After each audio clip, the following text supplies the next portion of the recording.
नमस्कार दोस्तों। हाल ही में नाइजर में तख्ता पलट हुआ है। तो वहाँ के लोग लगातार पश्चिमी देशों के खिलाफ प्रदर्शन कर रहे हैं और वहाँ फ्रांस का झंडा उखाड़ कर फेंक कर रूस का झंडा लहरा रहे हैं वहाँ के लोग। तो वहाँ पर फ्रांस का जो झंडा फेंक कर रूस का झंडा क्यों लहरा रहे हैं, वहाँ के लोगों का मानना है क्योंकि जो नाइजर देश है वो फ्रांस का औपनिवेशिक देश रहा है, मतलब फ्रांस का गुलाम रहा है। तो फ्रांस के प्रति वहाँ के लोगों को बहुत ज़्यादा नफरत भरी है वहाँ के लोगों में।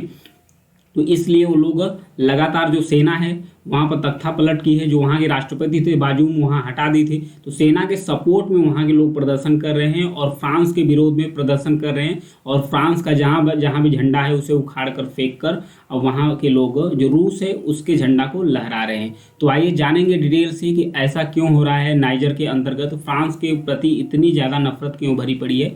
तो बने रहिए वीडियो के लास्ट तक। प्लीज़ जो लोग चैनल पर नए हैं चैनल को सब्सक्राइब कीजिएगा, लाइक और शेयर भी करते रहिएगा। यहाँ पर देखिए ये कूप हुआ है, मिलिट्री कूप हुआ है। वहाँ से जो वहाँ के मोहम्मद बाजूम थे राष्ट्रपति, उन्हें हटा दिया गया है सत्ता से और उन्हें कैद कर लिया गया है। और यहाँ के लोग देखिए यहाँ पर जो नाइजर का झंडा लहरा रहे हैं, नाइजर का झंडा लहराते हुए जो सेना है उसका लगातार सपोर्ट कर रहे हैं। क्योंकि जो राष्ट्रपति बाजूम थे, ये जो वहाँ के जो चरमपंथी लोग थे, कट्टरपंथी लोग थे जो वहाँ नाइजर में आतंकवाद फैलाते थे, उनके खिलाफ जो पश्चिमी देश थे जैसे यूरोप, अमेरिका और भी देश हो गए, उनके खिलाफ जो पश्चिमी देश थे उसका सपोर्ट करते थे चरमपंथियों के खिलाफ। तो उन्होंने कहा कि जो चरमपंथी है उसे मैं ही हटा पाऊंगा, लेकिन वहाँ के लोग कह रहे हैं कि चरमपंथी अभी वहाँ से गायब हुए नहीं। तो सेना कह रही है कि जो चरमपंथी है, अलगाववादी हैं, उनकी जो संख्या है और उनका जो अटैक है लगातार बढ़ रहा है।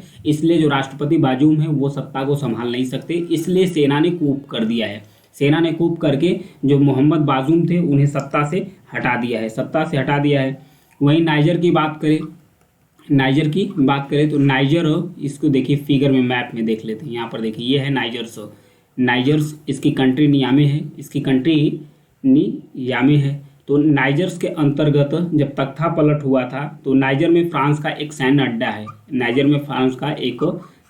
अड्डा भी है। और ये देश यानी पूरी दुनिया में यूरेनियम का सातवां सबसे बड़ा उत्पादक भी है। जो नाइजर है पूरी दुनिया में जो यूरेनियम होता है, यूरेनियम एक परमाणु पदार्थ है जिससे परमाणु जो ईंधन है वो बना देते हैं और परमाणु संपन्न जो न्यूक्लियर वेपन है वो भी बनते हैं। तो यूरेनियम का सातवां सबसे बड़ा उत्पादक है नाइजर है। जो इसका 1/4 हिस्सा है, जितना भी प्रोडक्शन होता था नाइजर के अंदर, यूरेनियम का 1/4 जो हिस्सा है ये पूरा जाता था फ्रांस के पास। तो वहाँ के लोगों के बीच में गुस्सा इसलिए है ताकि वहाँ का जो 5 में से हर दूसरा व्यक्ति गरीब है, वो 2 वक्त का जो खाना है वो उन्हें नसीब नहीं हो पा रहा है। तो धीरे धीरे उन लोगों के बीच भी नफरत बढ़ती चली गई। तो इसलिए फ्रांस का वो लोग झंडा उखाड़ के फेंक कर रूस का जो है झंडा उठाकर लहरा रहे हैं, क्योंकि रूस का स्वागत कर रहे हैं। क्योंकि रूस को वो लोग यूरोप का कंट्री नहीं मानते हैं, वो लोग कहते हैं ये एशिया का पार्ट है। तो 26 जुलाई को ये कूप हुआ था। 26 जुलाई को जो वहाँ के जनरल थे अब्दुल रहमानी चियानी, इन्होंने तख्ता पलट करते हुए राष्ट्रपति को पद से हटा दिया था। इसके बाद से ही नाइजर में रूस के झंडे लगातार दिखते जा रहे हैं। वहाँ के एक कारोबारी से बात किया गया, वहाँ के कुछ कारोबारियों से भी बात किया गया कि जो ये फ्रांस है इसके प्रति नफरत क्यों है। तो उसने कहा कि जो मैं रूस का समर्थक हूँ और फ्रांस का विरोध करता हूँ, इसलिए कि उन्होंने मेरे देश के जो सभी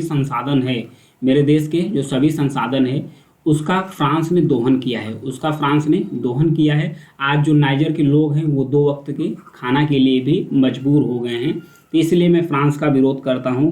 फ्रांस ने यूरेनियम, पेट्रोल और सोना जैसे और भी जो कीमती धातुएं थी इसको अपना लूट कर ले गया है अपने देश फ्रांस। ऐसा वो लोग कहते हैं, स्थानीय लोग वहाँ कहते हैं। अगर नाइजर की बात करें तो यहाँ पर देखिए ये है नाइजर, अफ्रीका महाद्वीप के अंतर्गत एक कंट्री है। लगभग पश्चिमी अफ्रीका की तरफ एक कंट्री है जिसका नाम है नाइजर। ये एक लैंड लॉक कंट्री है। अगर इसकी जो कैपिटल से राजधानी है नियामे है, कैपिटल जो इसकी है राजधानी वो यहाँ पर नियामे है। तो अगर इसकी आबादी की बात करें तो टोटल आबादी नाइजर की कितनी है 2.44 करोड़। 2.44 करोड़ यहाँ की आबादी है। यहाँ पर हर 5 में से 2 व्यक्ति बेहद गरीब है, हर 5 में से दूसरा व्यक्ति बेहद ही गरीब है, जो 2.15 डॉलर प्रतिदिन गुजारा कर, इतने में ही प्रतिदिन वो गुजारा करते हैं।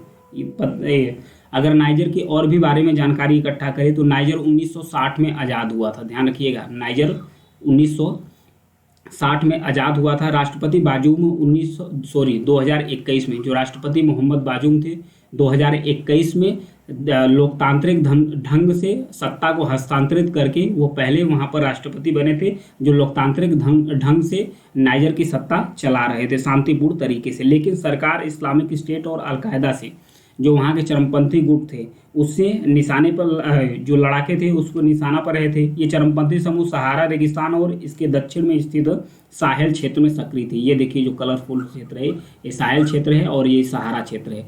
यहाँ पर चरमपंथी गुट सक्रिय थे। इनके खिलाफ लड़ाई में ये कमज़ोर पड़ रहे थे राष्ट्रपति। तो यह कहकर कि जो सेना ने यह कह दिया कि जो राष्ट्रपति है नाइजर की सत्ता आसानी से संभाल नहीं पा रहे हैं, उसने सीधे कूप ही कर दिया, जो राष्ट्रपति है उनको सत्ता से हटा दिया है। इसके पहले 2020 में, ध्यान रखिएगा, इसके पहले 2020 में यह है माली, उसके बगल की कंट्री है माली। अब फिर यहाँ पर भी सत्ता पलट हुआ था, यहाँ पर भी मिलिट्री कूप हुई थी, यहाँ से भी जो राष्ट्रपति थे वहाँ के हटा दिए गए थे। इसके बाद 2022 में बुर्किना फासो में, 2022 में बुर्किना फासो में भी जो मिलिट्री कूप हुई थी, यहाँ से भी तख्ता पलट यहाँ पर भी हुआ बुर्किना फासो। ये तीनों ही कंट्री फ्रांस के उपनिवेश थे। तो धीरे धीरे जैसे ही माली से स्टार्ट हुआ तख्ता पलट, फिर यहाँ पर आया बुर्किना फासो, फिर उसके बाद नाइजर में धीरे धीरे बढ़ता चला गया। तो वहाँ के जो पश्चिमी देश है, अफ्रीका महाद्वीप के जो पश्चिमी कंट्री है, कुछ लोग इकट्ठा हो रहे हैं। इकट्ठा होने के बाद ये लोग कह रहे हैं कि ये जो कूप हुआ है, तख्ता पलट हो रहे हैं अगल बगल कंट्री में, इस पर विचार किया जाए। तो माली में एक सैन्य समूह है जिसका नाम है जुंटा ग्रुप। इन्होंने कहा कि अगर पश्चिमी अफ्रीकी देश यदि इसमें इंटरफेयर करते हैं तो उनको भी खामियाजा बुरा ही भुगतना पड़ जाएगा।